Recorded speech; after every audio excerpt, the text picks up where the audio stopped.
Rico, and this is Perspectives from the Sky on this 8th day of April, 2023. And today, I have a special guest, Dennis Harness, astrologer, Vedic astrologer, will be on today. And Deborah Knighton Tallarico, you know her. She will be on later today too, talking about Easter and talking about ways that we can all help ourselves during these really intense times that are here and intensifying as we move into the next couple of weeks. So I will be talking much more next week. We're going to do another show next week. And I'll be talking most of the show about the eclipses and about consciousness and consciousness transformation that will help us all to align with the Age of Aquarius and move through these very intense eclipses. Today, I'm just going to talk for not nearly as long today, and then we'll have Dennis on, and then we'll have Deborah on. So let me just talk a little bit about the eclipses today. Much more, like I said, next week. But our first eclipse will be on the 20th of April. It will be a solar eclipse, new moon in Aries at 29 plus degrees of Aries. Pluto, recently arrived in Aquarius, will be closely square to that eclipse. And Jupiter in Aries will be conjunct that eclipse. So that adds an awful lot of intensity and power to this eclipse. Then the next eclipse will be 2 weeks later. It'll be a full moon lunar eclipse, and that one will be in Scorpio, and that's May 5th. So Aries, Scorpio, that's intense. And if you look at the world right now, you can see it all shifting and changing. Remember, we've talked about how a lot of the Age of Aquarius is going to be about diversity within unity. So you can see a lot of geopolitical shifts going on in the world. When the Pisces age started over 2,000 years ago, the Christ was born close to the time that it started. Everyone's got a different idea of exactly when it started. And the Roman Empire was pretty much ruling the world. Now we have an American empire running a lot of the world. And a lot of that is going to be shifting. You can already see countries like Russia and China flexing their muscles. And of course, that's scary stuff too, because, there's a decent chance of conflict. But from a higher perspective, it's all part of the movement to a multipolar world. And we all need to work in our consciousness in order to get ourselves aligned with that Age of Aquarius. So one of the things that'll be shifting is this us versus them, us versus the enemy consciousness. And believe me, as the conflicts get more intense between the United States and other countries, there'll be a lot of enemy making. We did this in Iraq. We've done it everywhere. Other countries do too. In order to get their people behind them, they make evil an enemy, those that are against. And so you're going to see much more of that. So as you're working on your consciousness, the thing to work on is moving beyond the idea that those that disagree with you are the enemy.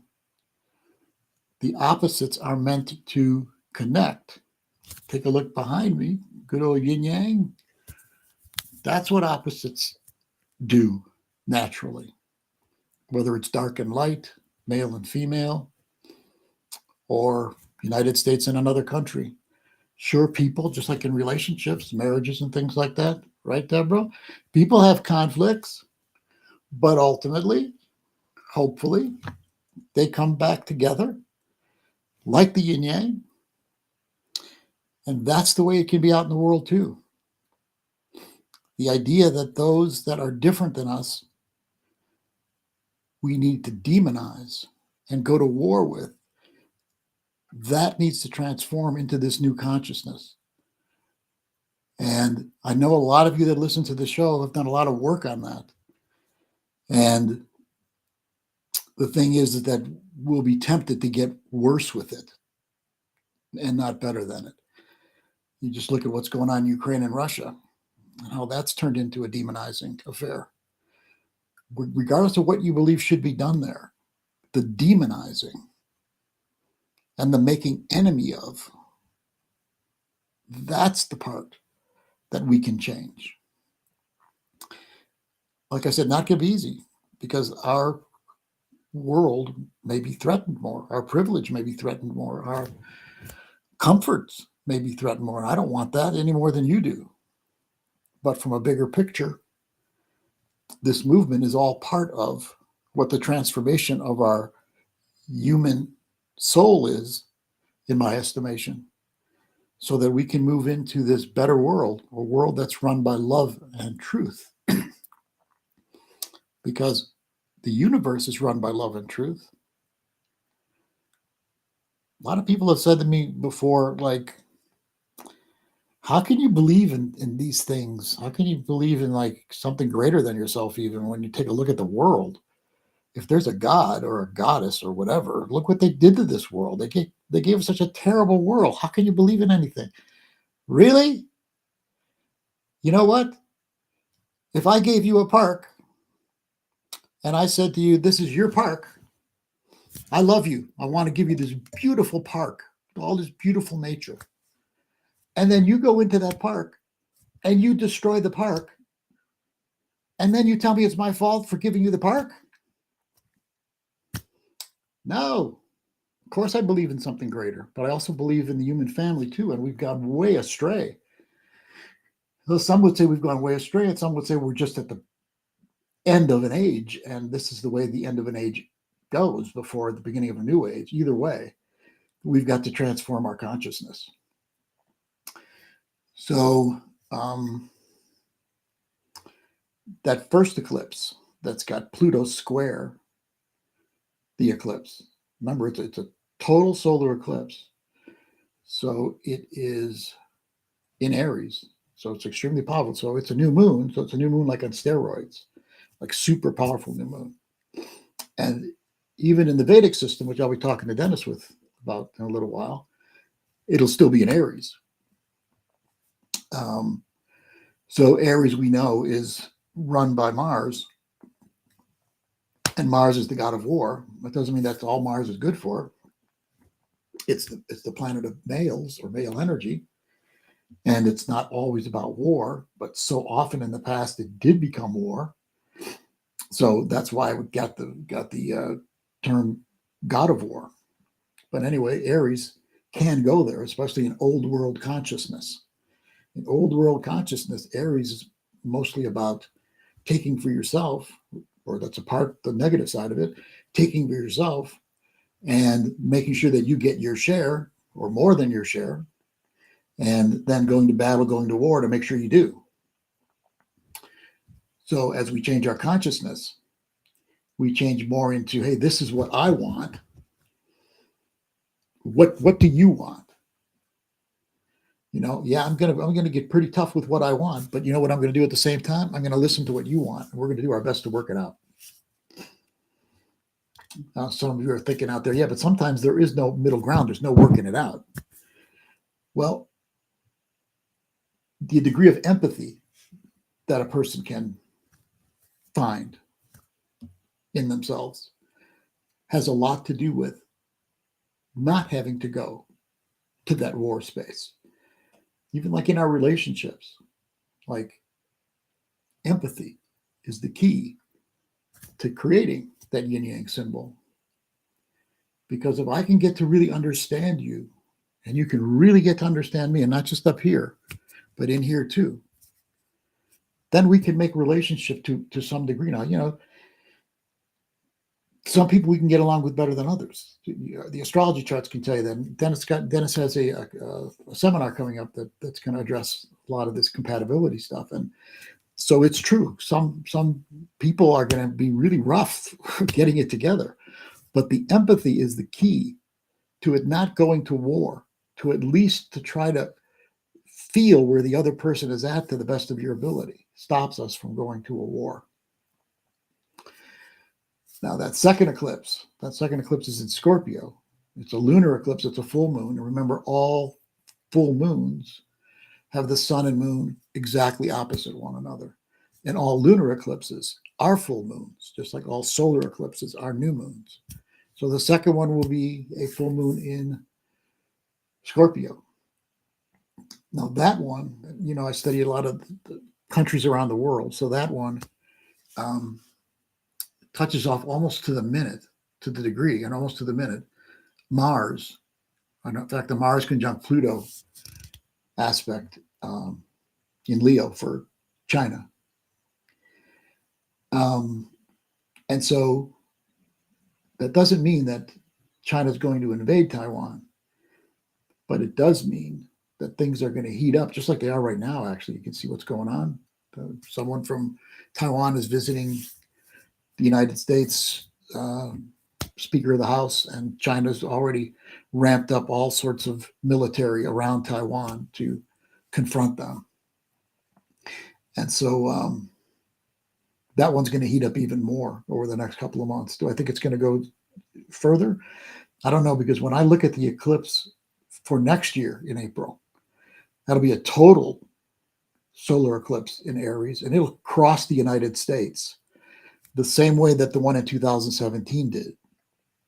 That one was a total solar eclipse in Leo, and it crossed the United States too. This one will actually crisscross with the other one, going across the United States, taking a different route. We can talk more about that as we get into closer to next year. But the reason I'm saying it is, I don't think everything is going to blow up yet at this eclipse season, though it's going to come up to a pretty serious place, and maybe it could in some instances. So remember, the work is in our consciousness, because what happens inside determines what's going to happen outside. Does that mean that if you and I get to a place of total connection with love and peace and with something greater than ourselves, that will stop the wars from happening? It has to be a lot of us that do that. But I can tell you this for sure. In your immediate world, the more that you can change inside yourself to these new places, the more that your immediate world will change. And then if enough people change internally, then the whole world changes. And we are moving into this age of Aquarius. In fact, you know that my estimation is we moved in on winter solstice 2020, when Jupiter conjuncted Saturn at 0 degrees of Aquarius. Other people have different ideas, but I do believe we're already in the age of Aquarius. And now Pluto has just gone into Aquarius and will stay there for 20 years. And that 20 years is going to be a cleaning out a lot of the old world so that the age of Aquarius can stand tall in who it's going to become.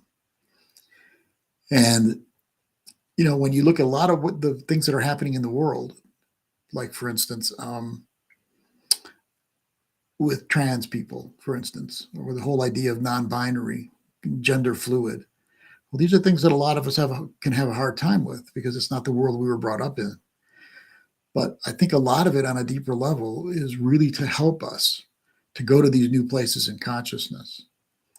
It's also something to be concerned about, because remember, Aquarius is very divorced from the biological level of life. LGBTQ people are also under the strength of Aquarius. And so as we leave the purity of biological, we need to be careful because that also means all the new technologies that we have are leaving the biological and our bodies and the earth. So as this energy takes us up with the Aquarius energy, up into greater mind, we all need to make sure that we stay connected to our bodies and we stay connected more than ever to the earth, which we have hurt so much over the years. We can't let the technology take us away from these things. It's going to happen. It's going to continue to happen, the technology. It's not going away.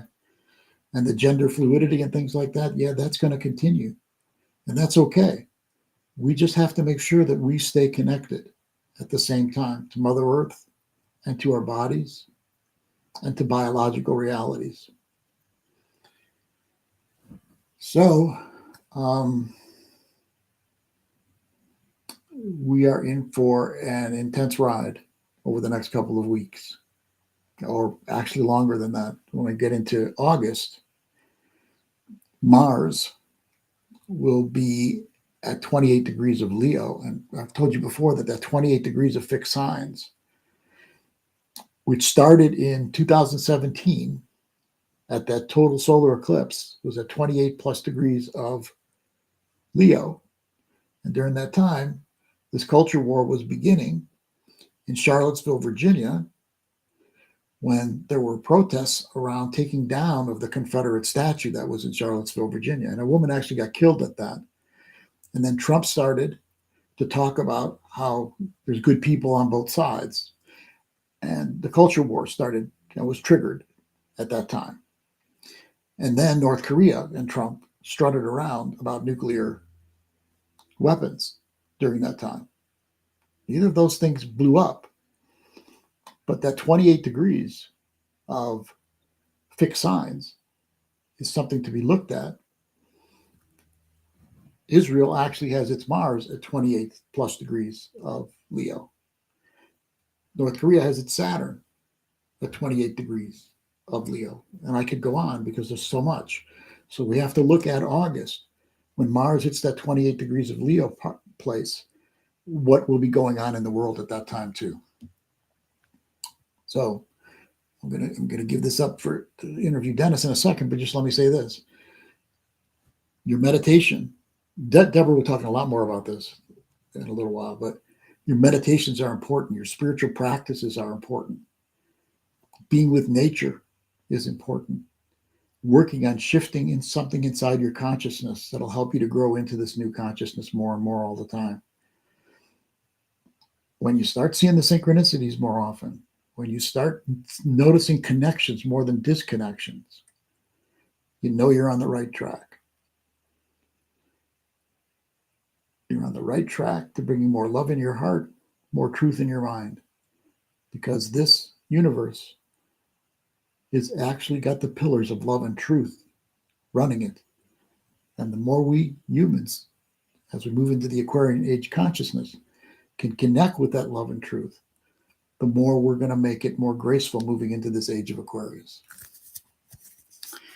So now I want to shift gears and bring my friend Dennis Harness in. And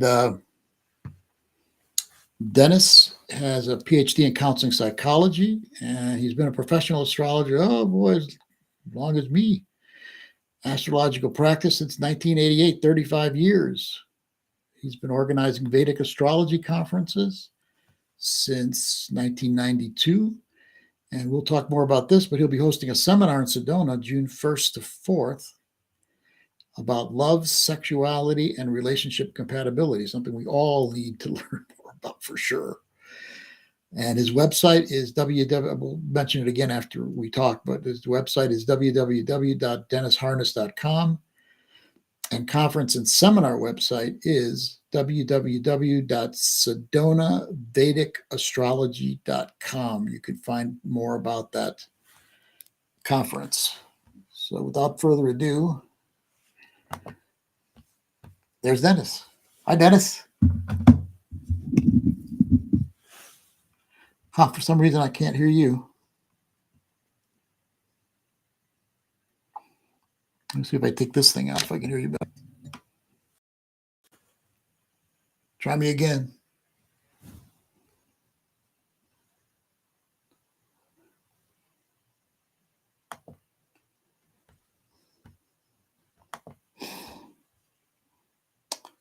Okay, so I don't see, let's see.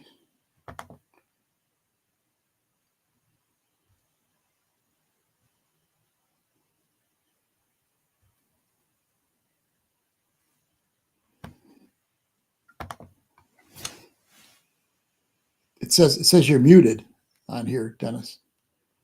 It says muted. Must be something there you can unmute yourself.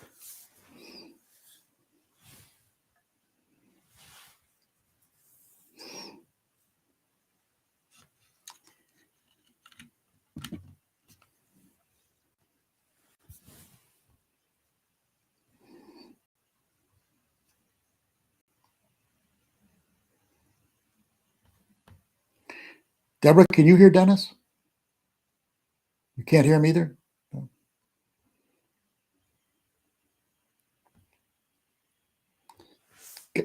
Got to be something on your end there, Dennis. I don't know what it is. Do you have something that says mute and non-mute on your computer?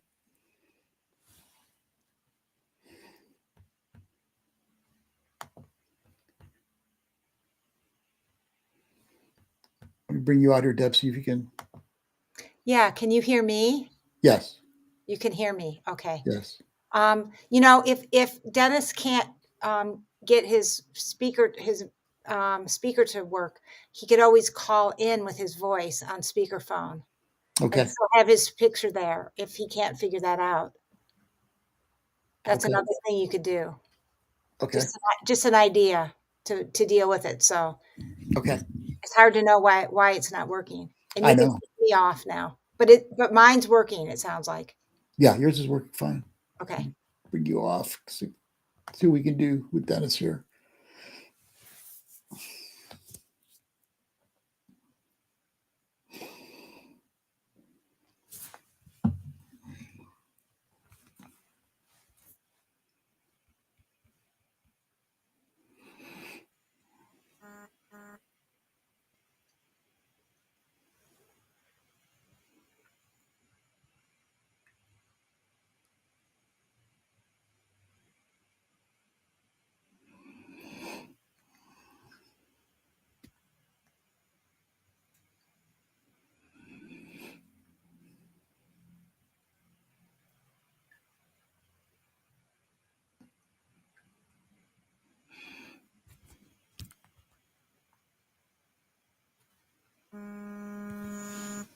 Okay. Okay, Dennis, say something over there. On the phone, say it. It's not coming through your phone either for some reason. Put your phone closer to your mouth. See if no. I wonder what can that be? Okay, let's try this way. Okay.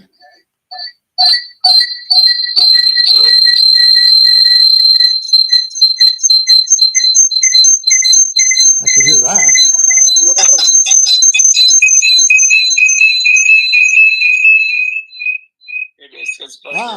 Okay. Now we got you. We can take that echo off. Your try your voice again.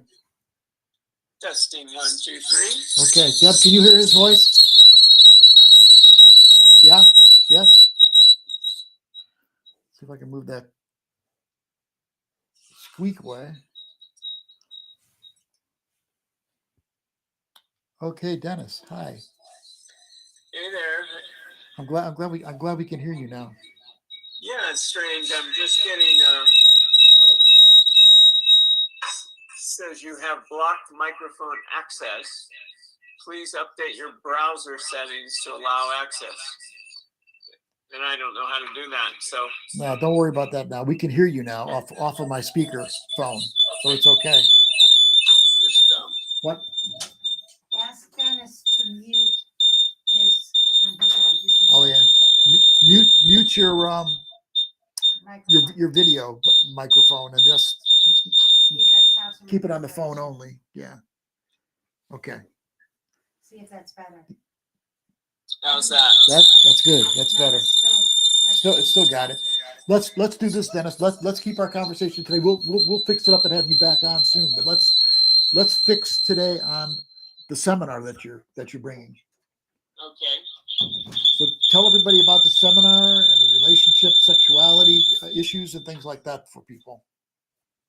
Yeah, it's June 1st through the 4th, and it's going to be on love, sexuality, and relationship compatibility. And we have a guest speaker from Toronto, Canada, named Alan Anand, who's been in practice over 30 years as well. And his main teacher is Hart Defoe from Toronto also. So he's probably Hart's main teacher, or one of the main ones. So anyway, he'll be coming in from Canada, and there's going to be a lot of events going on besides his in-depth work on sexuality and relationship compatibility. I'll be teaching a class on the astrologer's shadow, challenges in the consulting room, and ethical standards and guidelines, and basically Vedic astrology and transpersonal counseling, more spiritual type counseling. Mute yourself while he's Excellent. talking. When he talks, mute. Okay.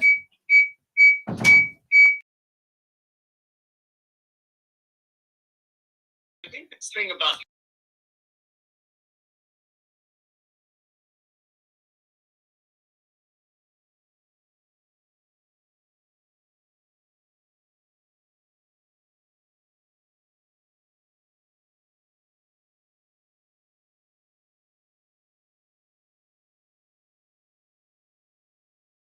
Can't hear him. We'll fix it. We'll fix it up before the next time that you come in. okay. But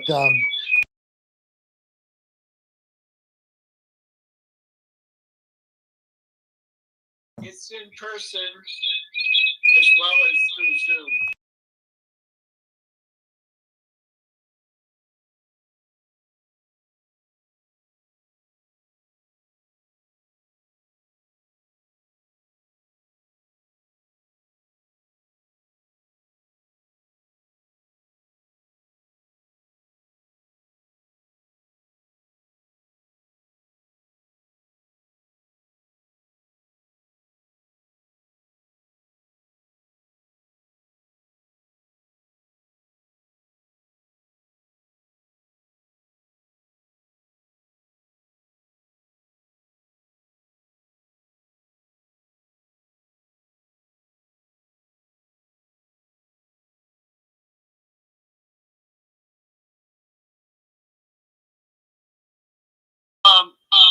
Oh, there it goes. There's no sound unless you have. unless I have the tweak, yeah. Go on.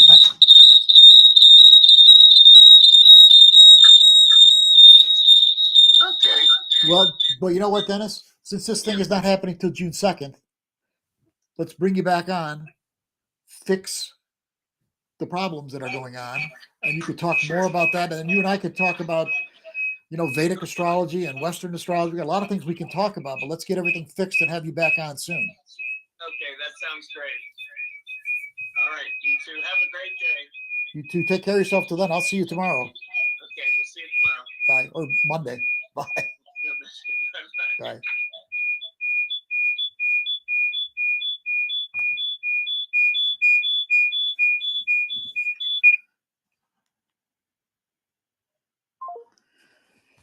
And I think we're going to bring Deborah on now.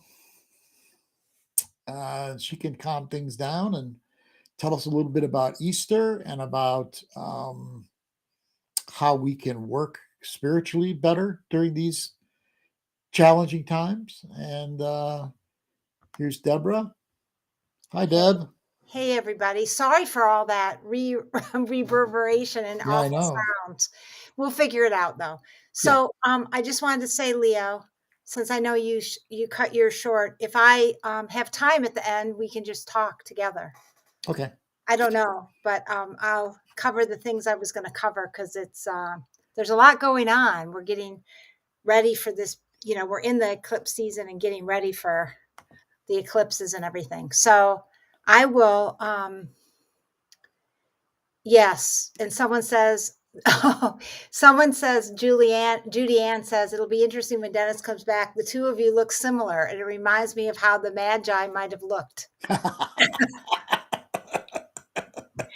Yeah, Okay. you do too. You do look very similar, especially on the screen. Yeah. Yeah, that's very interesting. The Magi. Yeah. Well, she says there might be a third person out there then because there's the three magi. Yes, there Good. I might like be that. some other one. That's Yeah. really. I don't think that's me. Thanks, Judy Ann. Huh? I don't think I'm the third one. I don't look like you two. No. Well, we could put one on you. No, You that's would make okay. it the third magi. Okay, so I'm I'm gonna. gonna leave now. I'm gonna let you take over, and then maybe we'll talk again at the end of the time.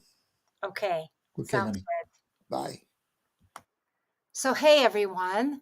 So as Leo's been talking about, we're in this powerful time of transformation as we move into the closer and closer to the eclipses. But what I want to talk about first is about Easter, which is tomorrow, and the origins of that, and the connection with spring and spring equinox, and kind of bring us into feeling the sacredness of this time right now. So, as I've said before, I'm going to say it again. Easter always falls right after the first full moon after the spring equinox. So we had the spring equinox on the 20th or 21st, I forget, 20th, I think, a couple weeks ago, or less than a couple weeks ago. And then we just had the full moon on Wednesday into Thursday. And now we have Easter. And that's how it is every year. And many people wonder, well, why is Easter different every year? It's not the same date. It's, it changes so much. And that's what it is. It's the first Sunday after the first full moon after the equinox. So here we are at that sacred time. And what's so interesting to become aware of is actually most of the Christian holidays take their names and symbolism, some of the symbolism from very ancient traditions, actually, and pagan traditions.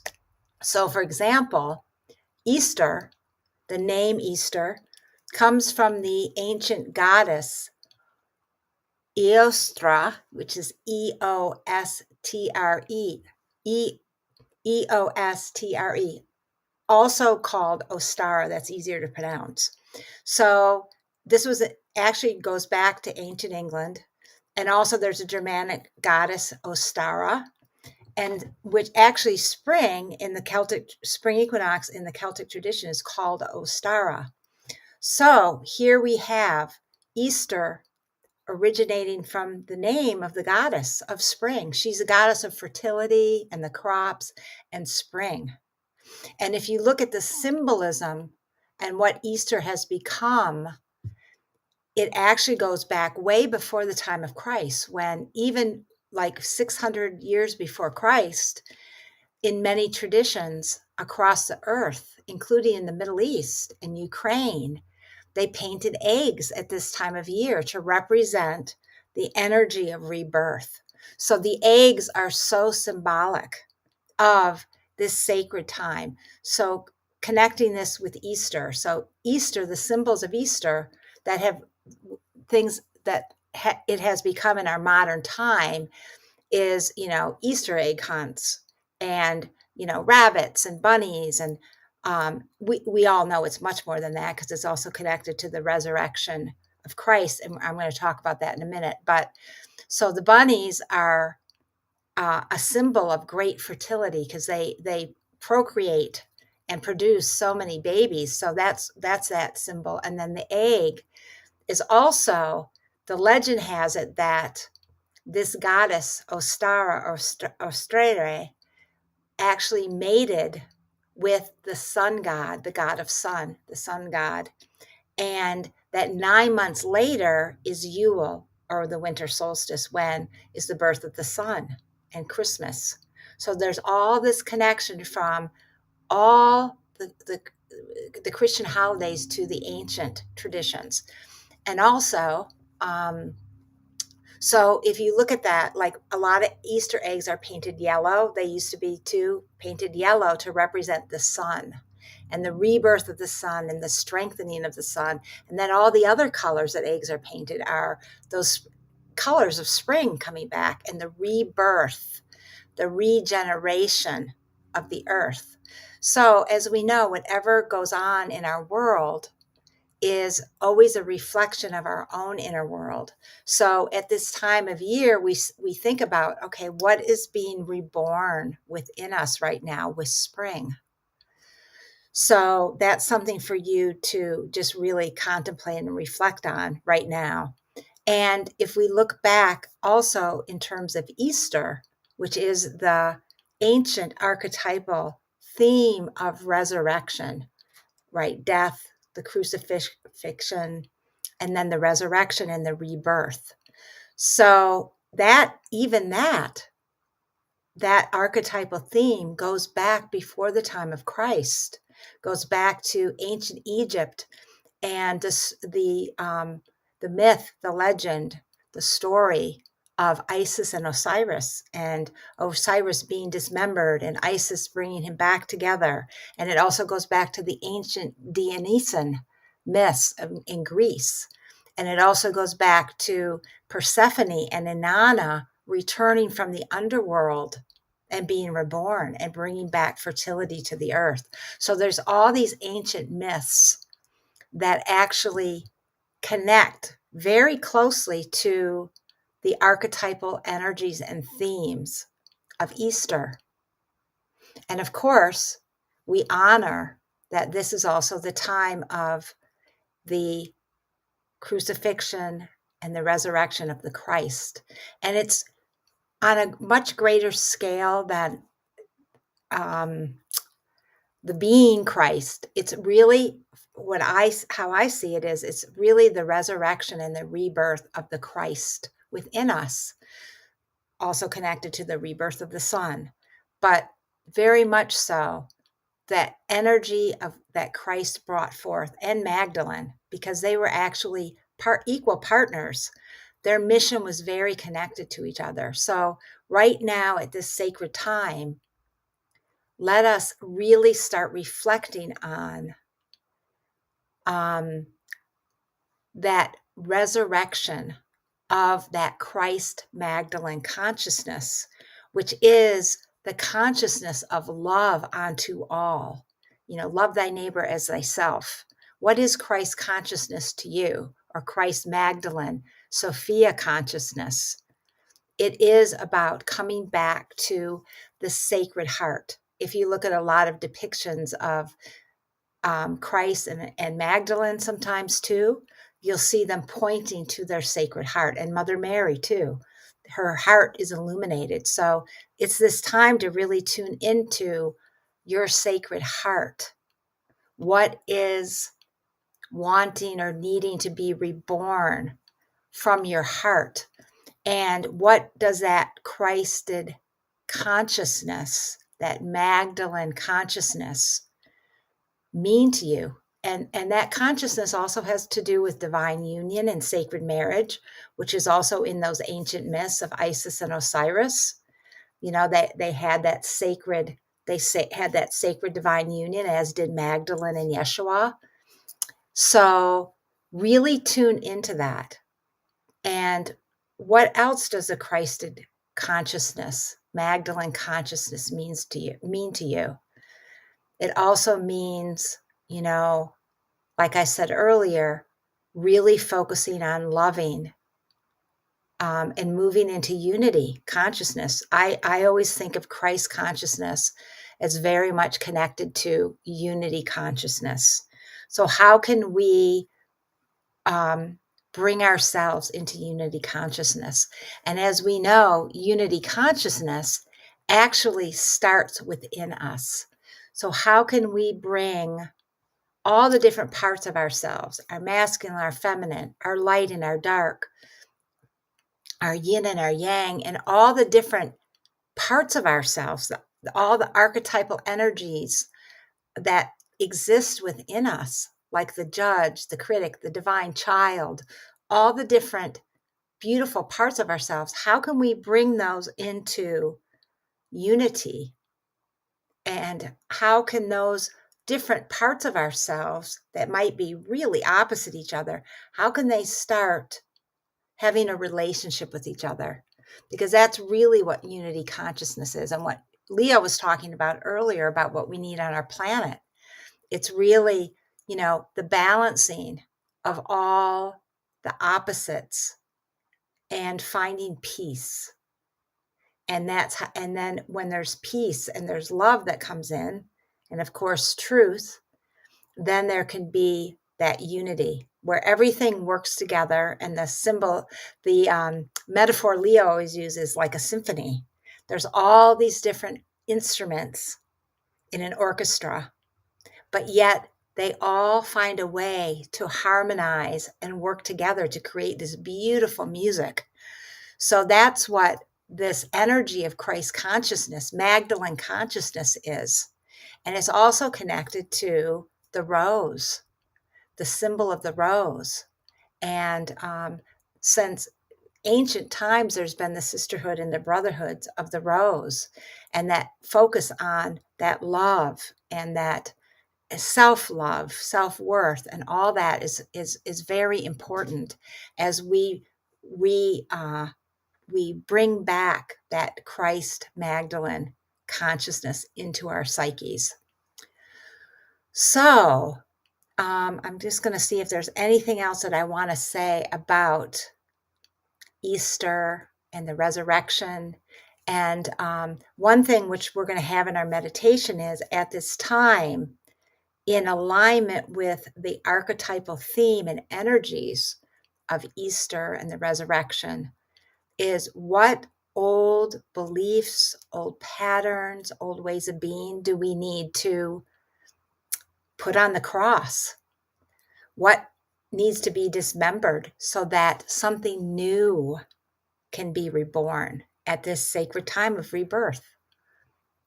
So it's a very, very sacred time. And all these symbols are like archetypal metaphors: the resurrection of Christ, the eggs, the rebirth of spring, all very, very connected. So as I've been doing lately, what I like to do is I pulled 3 cards for all of us to help us focus our energies, because I don't know about you, but most people I know, myself included, have been going through a lot of shifts energetically, including in our bodies. And it has not all been easy. I've been going through a lot of body aches, tiredness, exhaustion. I know a lot of people have been having digestive issues, and it's much bigger than just us as an individual going through this. Many, many people are going through this, and it's part of the shifting of the energies in this eclipse season and the powerful transformational energies that are coming in with, as Leo said, Jupiter and Pluto with the first eclipse, and then Uranus with the second eclipse. That's huge shifting and transformation. So it's really a time to attune to and take care of our bodies, to rest and rejuvenate. And I pulled 3 wonderful cards that I wanted to share with you when I asked, for some guidance for all of us as we walk through and transition through this powerful time. So the first card that I pulled was Trust Your Path. I don't know if you can see it very well, but it has a little person here on this path going towards this temple that has a staircase there. So the energies of this card is what it says. This is the time, as we're going through this powerful equinox and eclipse portal, because it's a portal of energy. It's really important to follow your north node, to follow your vision, to keep on your sacred path, and to know that you are on a sacred path, and to follow your heart, to let your heart guide you on your path, and to follow. Two of the cards were saying, speaking to the same theme of follow what lights you up, follow what makes you happy and brings you joy. And that's the right path, because as you follow the path of your soul, the true path of your authentic soul, and you follow your heart, and you follow what you love, what gives you energy and life and light, what brings light, it's going to light up the world. It's going to raise your vibration. And when we raise our vibration, we raise the vibration of our planet and each other. We help each other as we do that.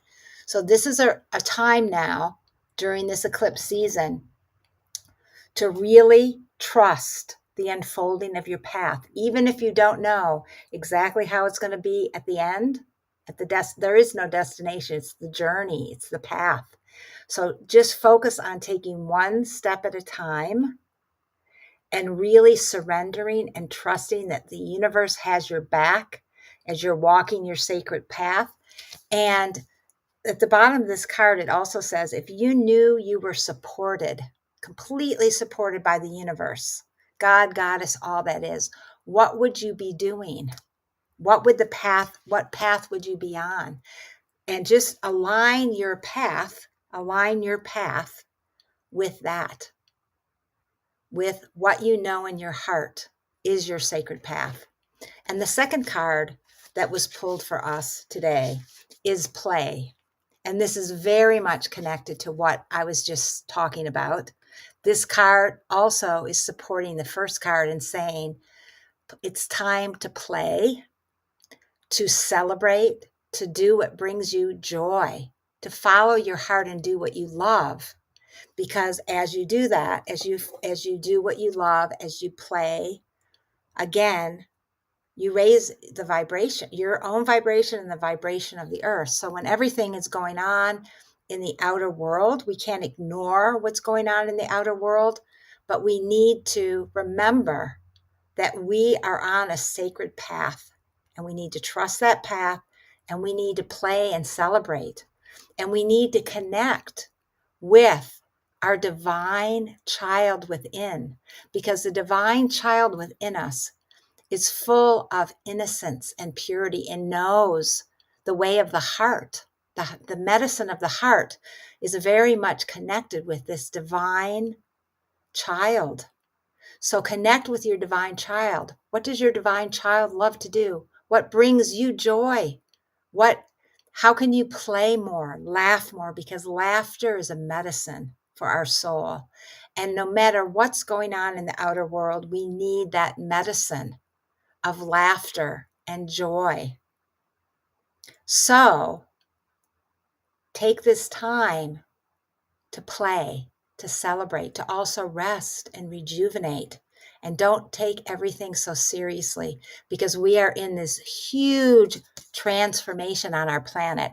And the last card is really speaking to that. So the very last card that I pulled is the Age of Light. And this is a really beautiful card. And what's important about this is we need to remember that we all were born for this time, and we have been prepared from lifetimes and lifetimes. We've been prepared for this moment now, at this changing of the ages, at this momentous time, as an old paradigm is shifting and dying. We were born with our sacred soul gifts right now to all come together, to be of service, to help in this massive, beautiful transformation, even though it doesn't always feel that way. We have to remember that we are here for a reason. We were born for this time. And to, as the other two cards said, to follow our path, to do what brings us joy, what lights us up, is really important. And to have confidence that you have everything you need inside of you right now to respond to what's happening in the earth, to respond in your own unique way with your gifts, be it offering healing or doing art or music or whatever is your gift that you've been prepared for lifetimes. These gifts from past lives, from many lifetimes, from many incarnations, are all like focalized right now in this moment inside of you. So it's that time now, this card is saying, during this eclipse season, it's the time now to start bringing out those gifts, those soul gifts that you've been training for and developing for lifetimes. And like I said just a moment ago, it's already within you. You just need to bring it out and trust your path, play with it, bring your divine child to be part of that so it can be a celebration. So I think the Hopis said that too, to see who's with you and celebrate. And that's really true. It's time to realize that we are in this huge transition, and we are all bringing our gifts, and we're all part of this beautiful transition into the new earth, the new golden age, the age of Aquarius. Now, it doesn't mean the whole journey is going to be all light and flowers, but the more we can remember the things that I've shared from these cards and what we've been talking about today, the lighter it's going to be, the more gentle it's going to be, the more love we can embody and bring forth and emanate, the more peace we can embody and emanate is going to help our planet. It's going to help our partners, our families, and that ripples out to help our whole planet.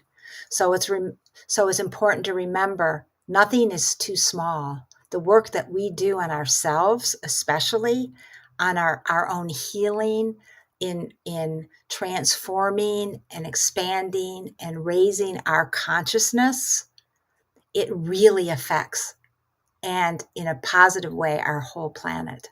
So as we do what we love, we light up the planet, just like these wise cards said and the oracle of this. So it's time to follow our hearts. And with that, I'm going to play this heart chakra Atlantean crystal wand to bring us into our hearts. So today what we're going to do is focus on this time of Easter, this time of rebirth and resurrection. And just tuning in first bringing your awareness into your heart and just breathing into your heart center, into your heart chakra. Really big breaths into your heart as your heart expands. And just tune in to, is there any old pattern, old energy, old belief system, old way of being that you are ready to put on that cross to be crucified? Is there anything that you're ready to have be dismembered that you need to release so that new life can be born? And just take a moment to tune into what that is.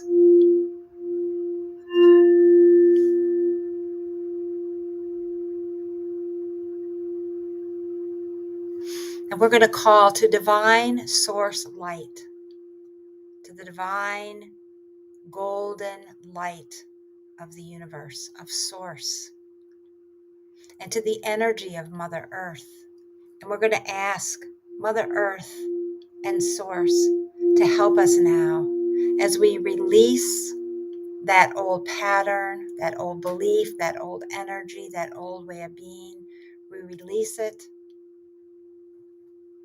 to Mother Earth or up to the universe, to the galactic center, the places where all can be transmuted and transformed. And just feel yourself just letting that old energy go, just sending it off to be reconstituted, to be transmuted, to be transfigured. Take some really deep breaths out as you release those old energies, and trust the universe, universal source, and Mother Earth to help transmute this energy. And then just feel in your heart center, your sacred heart, what is ready and longing to be reborn within you, within your life on our planet. And just feel that for a moment. What is ready to be reborn at this most sacred time of Easter, at this time of the resurrection, feeling that Christ Magdalene consciousness of love and unity and peace and truth, higher truth being born within you. For this is the deeper meaning of this time, this sacred time of Easter.